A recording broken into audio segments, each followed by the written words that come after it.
mitano aloongezewa kawa karaha.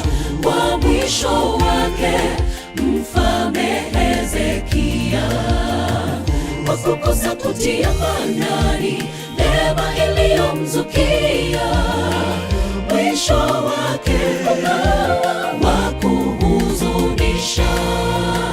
Badala ya kuwaeleza habari zake Elohimu alosababisha kivuli kusonga, akaweka gwaride la ukwasi. Hakuithamini mimbari hiyo Hezekia, badala ya kupanda mbegu za wokovu akaamua akajiinua.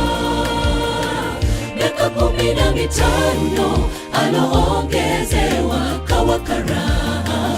Wa mwisho wake